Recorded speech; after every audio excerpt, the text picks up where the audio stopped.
Hello lecture viewers peng yari ITI li welder trap khui laga ITI we hostel li pam dale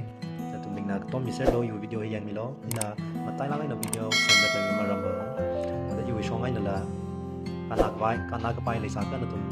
le sa ra ka la matai me da tum shong ai la yi social media platform ai na kan ka sa ma ka bai da video yu sem sa ne yu we show ka zan pam dak le ta hostel ka da le ki ji hun ka yan se practical room office class Marida. Yes, sir.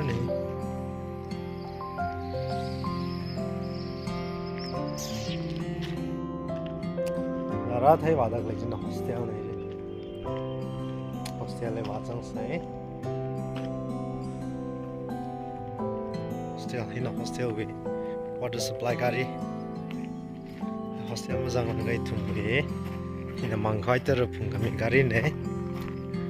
Ajak balak siwas na.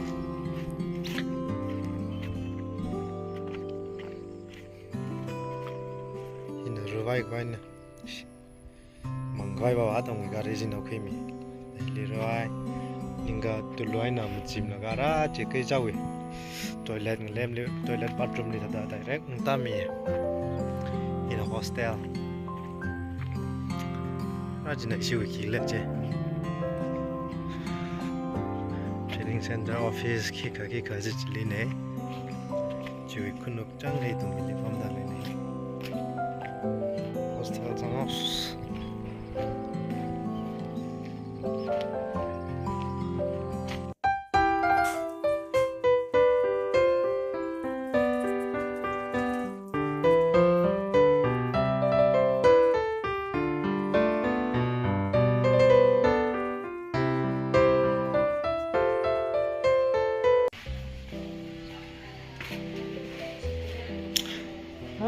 him pam share dak le travels ping mai tai now na pam rum dak le slide on soft da shire kai lam ka le shire na yu wi pet na yu so na ba wi mi si mi ko thom bam le mya ko ma ra la ngai yang no yem lum sa nam la kang khan la kai dak le ko chi le yu ma ni yo ma le je Nara ji na yu makeup box ra je yu charger ji le re ada opsi dak le ne ka jam na we mi re ne ki upai le ya kana tum na support ka sa ka da yu we ka sho ka jang tio mai ka kana phai la le san la pai na tum we na thai kui ka vai la le san la pai na tum da ka tom ni ching lo ka chi wi shong ai na hang da le ko